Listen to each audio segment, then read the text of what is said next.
คำสัญญากับคนบนฟ้า หนูก็ชอบเล่นคูกเรียนกับป้าอย่างเงี้ยค่ะแล้วคราวนี้ป้าก็เสียไปตอนหนู10 ขวบก่อนที่เขาจะเสียหนูก็จำได้ว่าหนูบอกกับเขาว่าหนูจะทำตามสัญญาที่หนูเคยสัญญาไว้ที่หนูจะเป็นครูอะค่ะ ภารกิจได้ยินปุ๊บก็ตอบปั๊บ พร้อมนะครับ พร้อมค่ะ คุณครูค่ะ อุ้ยหนูทายได้เลยเนี่ยน้องวิค่ะเฮ้ย โจทย์ข้อต่อไปจะง่ายขึ้น ครูครับครูครับ ใบครับว่าเด็กผู้ชายคนนี้เขาชอบจังหวะสามชาด้วยครับ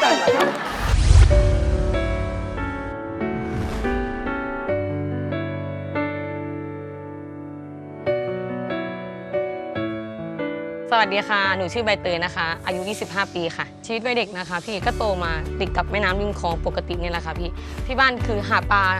ล้อมซุ้มหาปลาหลายประเภทเลยค่ะพี่ขึ้นตลาดใช่แล้วก็เราใช้ชีวิตอย่างนี้ทุกวันเหมือนมีความผูกพันกับแม่น้ำมากๆเลยค่ะ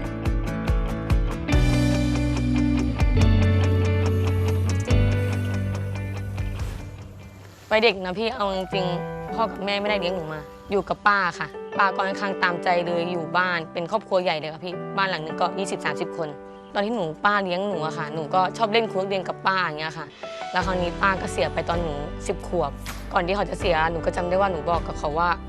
หนูจะทำตามสัญญาที่หนูเคยสัญญาไว้ที่หนูจะเป็นครูอะค่ะปัจจุบันนะคะทำอาชีพครูค่ะอยู่โรงเรียนวัดชุมพลนิกายารามค่ะก็ตื่นเช้ามานะคะพี่หนูก็จะทำกับข้าวไปกินเองเลยแล้วก็ค่อนข้างชำนาญในการใช้เรือค่ะก็จะขับเรือไปทุกวัน เก่งว่ะ ทางผ่านทางก่อนถึงโรงเรียนนะคะจะมีบ้านเด็กเยอะมากค่ะที่อยู่ฝั่งกลางเกาะแล้วก็จะไปรับเด็กไปด้วยตอนเย็นก็เอาเด็กกลับมาส่งที่บ้านเหมือนเดิมอย่างเงี้ยค่ะทำทุกวัน คิดถึงวิทยา สองอึ๊บ เฮ้ยยา นั่งลง เฮ้ยเก่งว่ะ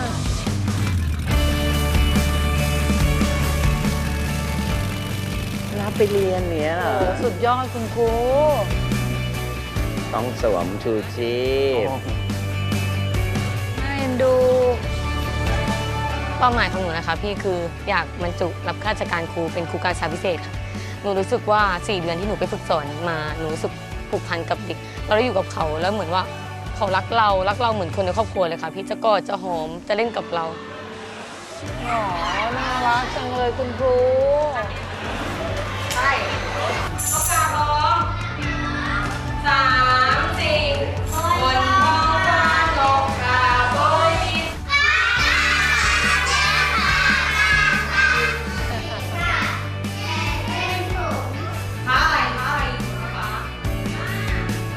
แต่ไม่เป็นไรค่ะ อันนี้ก็คือเป็นเด็กเหมือนกันหนูรักหนูไม่เคยรังเกียจนะพี่ทุกวันนี้เด็กหนูจะอึจะฉี่ไม่บอกไม่เข้าห้องน้ำหนูก็ทำได้ทุกอย่าง แต่เป้าหมายหลักๆเลยคืออยากเป็นครูการศึกษาพิเศษค่ะ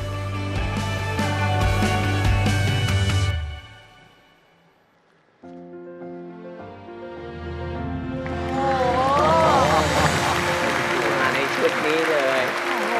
สวัสดีค่ะ สวัสดีค่ะ สวัสดีครับ หนูชื่อนางสาวกุณณัฐ หอมกระแจค่ะ ชื่อเล่นใบเตยค่ะ อายุ 25 ปี มาจากจังหวัดพระนครศรีอยุธยาค่ะ โอ้โห ครับ ดูสิ ขับเรือขนาดนี้ทำไมผิวมันขาวจ้วงขนาดนี้คะคุณครู คุณครูขา เออ ที่ถามนิดนึงพอบอกว่าอยากเป็นคุณครูการศึกษาพิเศษ ใช่ค่ะ มันคือต่างจากครูทั่วไปยังไงอะคะอันนี่ขอความรู้ หนูบอกนะคะว่าจิตวิญญาณในการเรียนครูการศึกษาพิเศษนะคะใจต้องรักเลยนะคะพี่ เพราะว่าเด็กไม่ได้น่ารักกับเราทุกคนค่ะ เด็กมีทำร้ายร่างกายบ้าง อ๋อ แต่เราก็สั่งสอนเขาอย่างเงี้ยค่ะ เราต้องเข้าใจความรู้สึกเขาว่าเขาต้องการอะไร อ๋อ เขาปวดท้องบางทีไม่ได้บอกค่ะ ก็คือจะถ่ายออกมาเลย อ๋อคือ ใช่ เป็นกลุ่มเด็กเฉพาะ ใช่ค่ะ อ่า อย่างนี้ใจต้องรักอย่าง ใจ ที่บอก ต้องรัก ด้วย จริง ๆทำไมอะคะทำไมเราถึงอยากไปเป็นครูการศึกษาพิเศษโดยตรงเลย พอดีมีหลานค่ะ ที่บ้าน อืม มีหลานเป็นเด็กดาวน์ซินโดรมค่ะพี่ อืม ก็เลยเลือกที่จะเรียนทางด้านสายนี้ แต่เรียนเป็นเอกคู่ค่ะ การสอนศึกษาพิเศษและการสอนภาษาไทย ก็คือได้ทั้ง2 ทางโรงเรียนปกติ แล้วก็โรงเรียนเด็กพิเศษค่ะ อ๋อ ใช่ค่ะ โอ้โห สุดยอด อืมแล้วทำไมถึงใช้เรือเป็นพาหนะในการรับส่งนักเรียนนะฮะ หนูอะไม่ถนัดขับรถเลยค่ะพี่ขับรถไม่แข็งเลย ครับ แล้วเกิดอุบัติเหตุทางรถบ่อยมากค่ะ ก็ อืม เลือกที่จะใช้เรือค่ะ อ่า ครับ ใครเป็นคนสอนขับเรือคะ ไม่มีใครสอนเลยค่ะพี่ เลิก เหมือนความเคยชินนะคะเวลาไปกับพ่อไปกับปู่หรือไปกับใครอย่างเงี้ยค่ะ เราก็จะเห็นเขาว่าเขาเปิดโชว์เปิดสวิตช์ตรงไหน ในคลิปที่ตอนวิทยาเปิดตัวบอกว่า ชอบเล่นครูนักเรียนกับป้า ใช่ค่ะ แล้วก็ได้สัญญากับคุณป้าไว้ว่าจะเป็นครู ใช่ค่ะ ตอนนั้นคือโทษค่ะคุณป้าตอนนั้นเป็นอะไรที่เสียนะคะ เป็นโรคไตและเบาหวานค่ะเขาป่วยค่ะ คือรักษาตัวอยู่โรงพยาบาลอะไรอย่างเงี้ยค่ะ อืม ก็รู้แล้วว่าเขาแย่ลงทุกวันเริ่มจะไม่ไหว ครับ อย่างเงี้ยค่ะ แล้วคำสัญญาที่เราสัญญากับป้าไว้คืออะไรครับ คือหนูจะเป็นครูอย่างที่เคยเล่นกับป้าเมื่อก่อนนะคะ เมื่อก่อนจะเล่นครูนักเรียนกับป้าประจำเลยค่ะ ป้าก็จะเล่นกับหนูอย่างเงี้ยค่ะ เหมือนความผูกพันอย่างนี้ เราผูกพันกับป้าขนาดไหนครับ ตอนอยู่กับป้านะคะ ก็คือพ่อกับแม่ทำงานค่ะ ก็ละแวกอยู่ใกล้เคียงกันค่ะแต่อยู่คนละหลังกับพ่อกับแม่ ตอนเช้าพ่อไปทำงานแต่เช้ากลับมืดเลยก็ไม่ได้เจอพ่อกับแม่เลยค่ะ กินนอนอยู่กับป้าเลยค่ะ แล้วก็ ครับ เรียกป้าว่าแม่ เรียกแม่มาตลอด แล้วบังเอิญเกิดวันเดียวกันเดือนเดียวกันอีกค่ะ โอ้โห แล้วทุกครั้งที่เป็นวันเกิดอะค่ะ ก็จะได้เค้กปอนอย่างกับฝาโอ่งเลยค่ะ ใหญ่มาก อย่างนี้ ครับ อย่างนี้ทุกครั้งคิดถึงท่านแย่เลย ใช่ค่ะพอถึงวันเกิดหนูก็จะไปจุดธูปค่ะ แล้วก็ตัดเค้กไปให้ แล้วตรงนั้นมันคือตอนเรา10 ขวบอะแล้วอะไรที่ทำให้เรายึดมั่นในคำสัญญาที่ให้ไว้กับคุณป้าคะ ตอนแรกนะคะหนูอ่ะอันนั้นคือหนึ่งเรื่องที่หนูอยากจะเป็นครู แล้วพอหนูมาเจอหลานที่เป็นเด็กดาวอะค่ะ ความรู้สึกตอนนั้นหนูยิ่งอยากเป็นครูการศึกษาพิเศษมากๆค่ะ อยากรู้ว่าวิถีชีวิตที่หนูทำอยู่ทุกวันนี้ แล้วหนูอยากจะเอาที่หนูไปเรียนมาทุกอย่างค่ะ มารักษาหลานหนูเอง แล้วหนูก็ไปฝึกสอนโรงเรียนที่หลานหนูเรียนค่ะที่สุพรรณ โอ้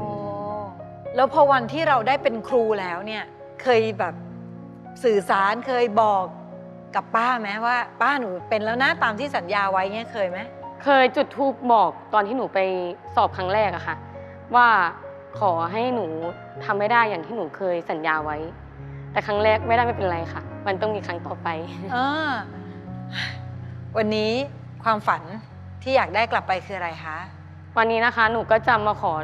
ทุนค่ะ ให้กับหลานที่เป็นเด็กดาวน์ซินโดรมใช้ในค่าใช้จ่ายในการเดินทางและใช้ในชีวิตประจำวันค่ะ ครับ แล้วก็อีกส่วนหนึ่งนะคะ ก็จะมอบให้กับโรงเรียนที่หนูสอนอยู่ปัจจุบันนี้ค่ะ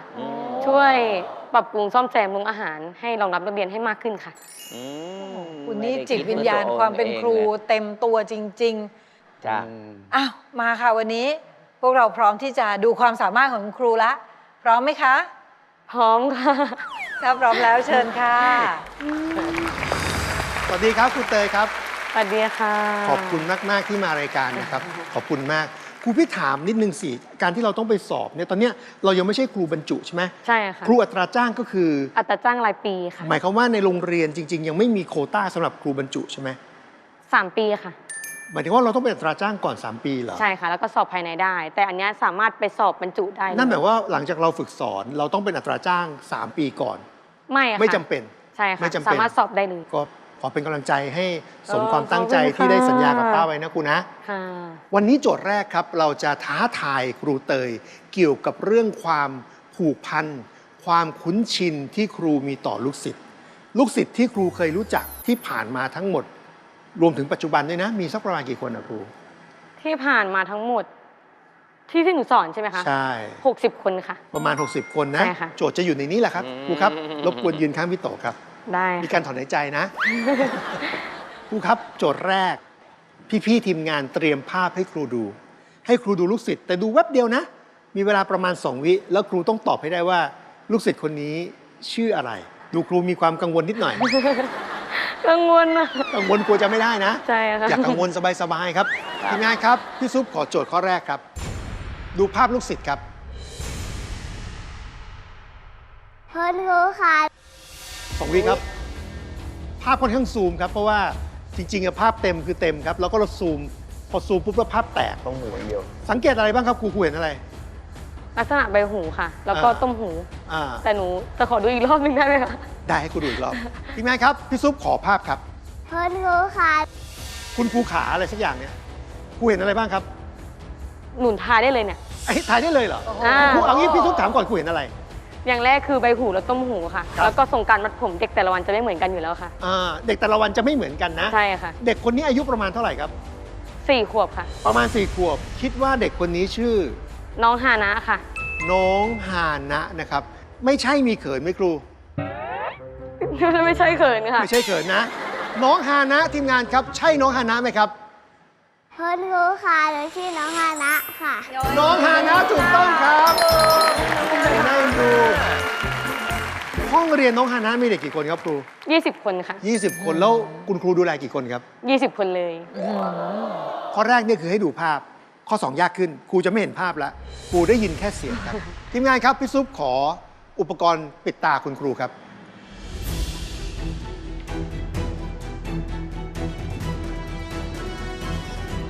ครูครับ โจทย์ต่อไปยากขึ้นนิดหนึ่ง ครูจะได้ยินแต่เสียงนะครับ ค่ะ ครูพร้อมนะครับ พร้อมค่ะ ทีมงานครับ โจทย์เสียงครับ คุณครูค่ะ โอ้โหผมว่ายากมากอะครูรู้ไหม พอจะรู้ค่ะ พอจะรู้นะครูคิดว่าลูกศิษย์ที่เรานึกถึงมีกี่คนครับ หนูคิดไป2 คนค่ะ ใครกับใครครับ น้องวิกับแตงควาค่ะ สองคนนี้มีลักษณะต่างกันยังไงในการพูดครับ เสียงจะแหบๆหน่อยนึงค่ะ น้องมีเสียงแอบออกแหบนิดนึง ใช่ค่ะ แล้วถ้าครูต้องเลือกคนเดียวครูตอบใครครับ น้องวิค่ะ ครูตอบน้องวินะ คุณครูค่ะ น้องวีค่ะ ถูกต้องครับครูรายการทำให้ครูลุ้นสักนิดนะ ลุ้นมาก ลุ้น หัวใจหนูเต้นแรง เอางี้ครูโจทย์ข้อต่อไปจะง่ายขึ้น ครูจะได้สบายๆทีมงานครับ ขอโจทย์ง่ายขึ้นครับ ครูครับ ครูครับ นี่คือ ทีม ง่าย งาน ขึ้นใช่ เอา ไหม เอาเสียงเด็กครับไปแต่งเข้าเพลง อ่า ใช้ AI ช่วย ใช้ AI ตกใจนึกว่าปีนี้แบบถึงสงกรารแล้ว ไม่ใช่ นี่คือเด็กที่ชื่ออะไรครับ หนูขออีกรอบหนึ่งได้ไหมคะพี่ อีกสักรอบนะครับ ทีมงานครับครูเต้ยขออีกรอบครับ ครูครับ ครูครับ โอ้โห พี่ซุปบอกใบ้ให้นะ เด็กผู้ชาย แม่ ช่วยครูหน่อย อันนี้หนูทราบ ช่วยครูหน่อย ช่วยครูหน่อย แม่ ใบว่าเด็กผู้ชายคนนี้เขาชอบจังหวะสามชาด้วยครับ ดันนะครับ นี่คือคำแนะนำจากพี่โตครับครูคิดถึงเด็กกี่คนครับ 2 คนค่ะ ใครกับใครครับ กับตันกับเบสบอลค่ะ กับตันกับเบสบอลนะครับครูครับ เพื่อให้ครูง่ายขึ้น ครูตอบถูกครับ มีชื่ออยู่ในนี้ด้วยครับ อ๋อ ครูคิดว่าคือน้องกัปตันหรือน้องเบสบอลครับ เบสบอลค่ะ ทำไมถึงไม่เป็นกัปตันล่ะครับ กับตันเสียงจะหนักกว่าเบสบอลค่ะ แสดงว่าเบสบอลเสียงดูเป็นเด็กกว่า ใช่ค่ะ ประมาณนี้นะครูตอบว่า เบสบอลค่ะ น้องเบสบอลใช่ไหมครับ น้องเบสบอลครับ ครูครับ ครูครับเบสบอลครับ น้องเบสบอลถูกต้องครับ แม่มาครับ นะครับ โจทย์ความคุ้นเคย ความคุ้นชิน ความผูกพันที่ครูมีต่อเด็กข้อสุดท้าย ข้อนี้ยากที่สุดครับครูเตรียมตัวนะครับ มียากกว่านี้อีกเหรอคะ ยากที่สุดแล้วครับข้อนี้ทีมงานครับ โจทย์มาครับ คุณเตย หลายคนอ่ะ นี่คือหลายคน แล้ว มากกว่า1 คนครับครูจับได้ น่าจะ มี 3 กี่คน 3 โอ้โห 3 คนค่ะ ครูจับได้ว่ามี 3 คนนะพี่ซุปว่าถูกใช่ครับ 3 คน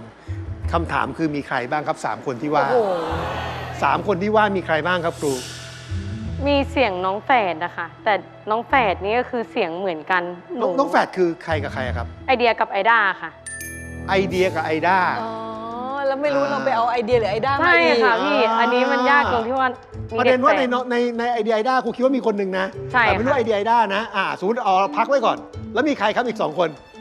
น้องอาริสค่ะ มีน้องอลิสนะครับ โอ้โห แล้วครูคิดว่ามีใครอีกครับ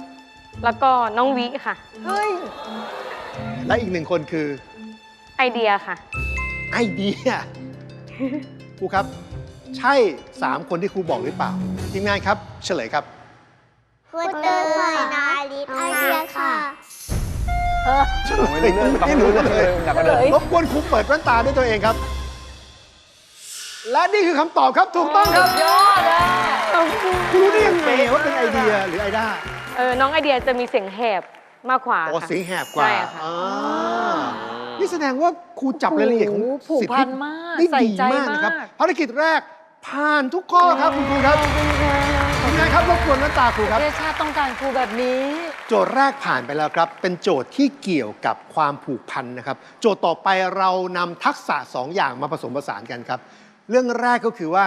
คุณครูเนี่ยมีความชำนาญในการ ขับเรือ บังคับเรือ เราจะให้ครูเนี่ยบังคับเรือครับ แล้วก็ เดินทางไปพบเด็กๆ ลูกศิษย์ของครูตามจุดเช็คพอยต์ต่าง โอ้โห ๆ เมื่อไปถึงจุดต่างๆ จะมีภารกิจเฉพาะหน้า ให้ครูถามลูกศิษย์ด้วยโจทย์วิชาต่างๆ ที่ครูเคยสอนลูกศิษย์ให้ลูกศิษย์ตอบให้ได้ โอ้โห ไปทีละเช็คพอยต์เช็คพอยต์เช็คพอยต์ โอ้โห เราจะมี 3 จุดเช็คพอยต์นะครับ แต่ละจุดมีเวลา 45 วินาทีครับ โจทย์แรกก็คือเรื่องราวของฟิสิกส์ โจทย์ที่ 2 เคมี และโจทย์ที่ 3 คือเรื่องควอนตัม เดี๋ยวนะฮะ อนุบาล เอางั้นเลยเหรอฮะ ผมสงสัยว่าเมื่อไหร่ครูจะห้ามผม ครูก็ ไม่อยากห้ามอะ ครูไม่ทักพี่ทุมหน่อยว่าอะไรเงี้ย ครูก็ด้วยความมั่นใจยังไงเหรอครูเมื่อกี้ หนูยังงงอยู่ค่ะ งงอยู่ว่า นอกบทหรือเปล่า ยังไม่ประมวล เป็น 3 โจทย์ครับ ได้เวลาเข้าสู่ภารกิจแล้วครับพี่สู้เห็นครูยังกังวลอยู่ พวกเราครับกำลังใจให้ครูเตยนะครับครูเตยสู้ๆครับ ขอบคุณค่ะขอบคุณค่ะ เข้าสู่ภารกิจครับ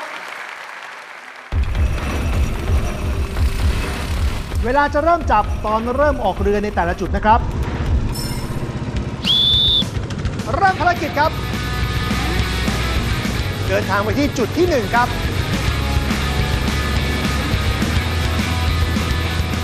โอ้เวลาดีครับครูเวลาดีมากครับ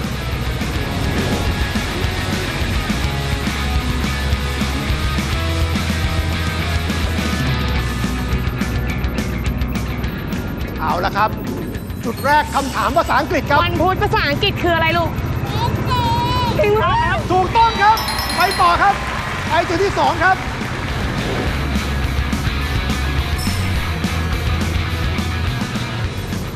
เอาละครับ ไปแล้วครับเรือ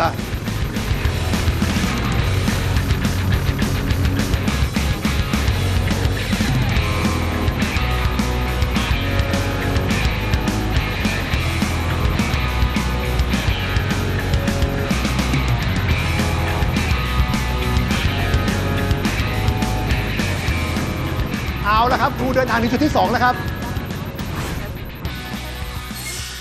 โอ้โหคำถามภาษาจีนครับ เขาเรียนกันแล้วเหรอ ภาษา คะ จีน เป็นภาษาจีนใช่ไหมครับ ใช่ค่ะ คำถามภาษาจีนครับจะได้ไหมครับ เลข 5 ภาษาจีนอ่านว่าอะไรลูก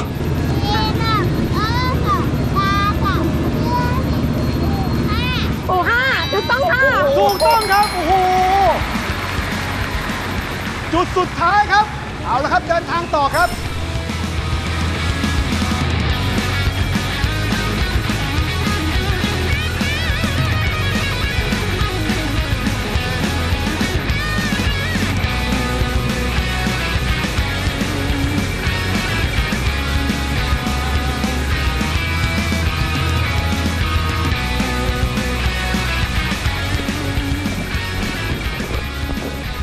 เอาละครับ ถึงจุดที่ 3 แล้วครับ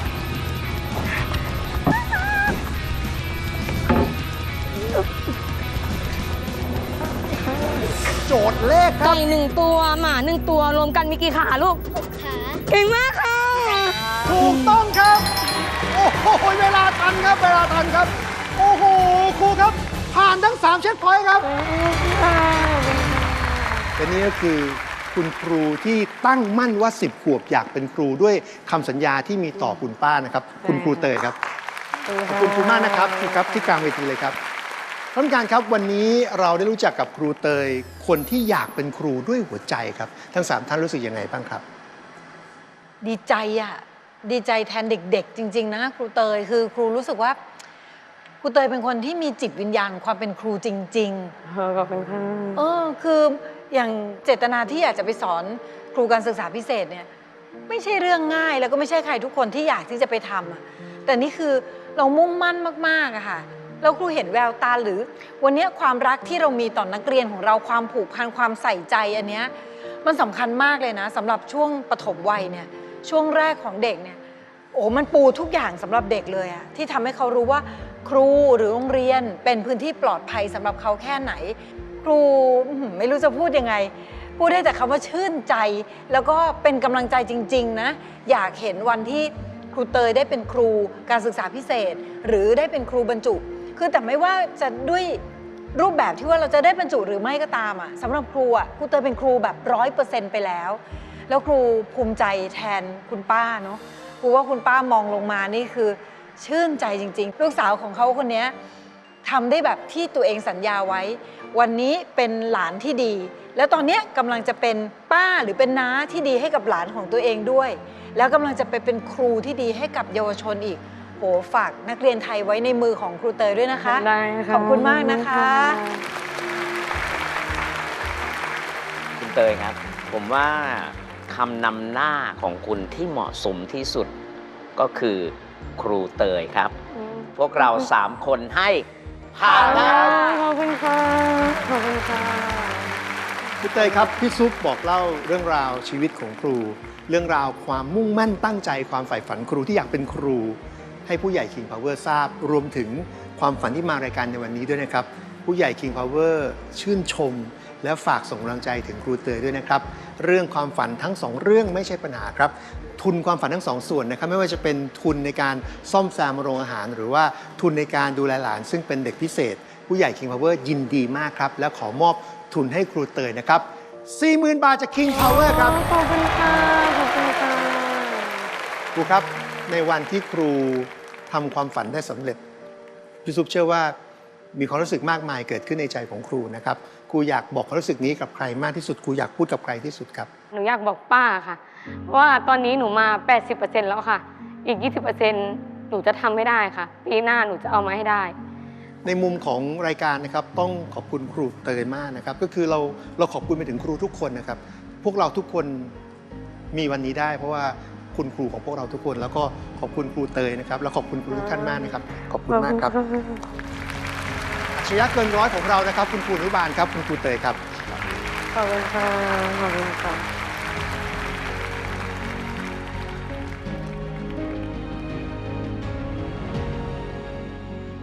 เป็นไงมั้งลูกตื่นเต้นนะ เต้นทำได้ การลูกๆ ทำได้ได้เก่งไหมเก่งเลยอ่ะ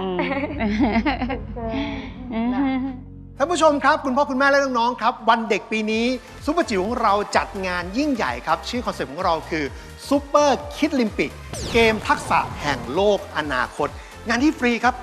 งานจัดวันที่ 11-12 มกราคมนี้นะครับที่เซ็นทรัลเวิลด์นะครับสำหรับใครที่ยังไม่ได้กด subscribe นะครับอย่าลืมไปกดพร้อมกระดิ่งนะครับจะได้ไม่พลาดเรื่องราวดีๆในคลิปถัดไปครับ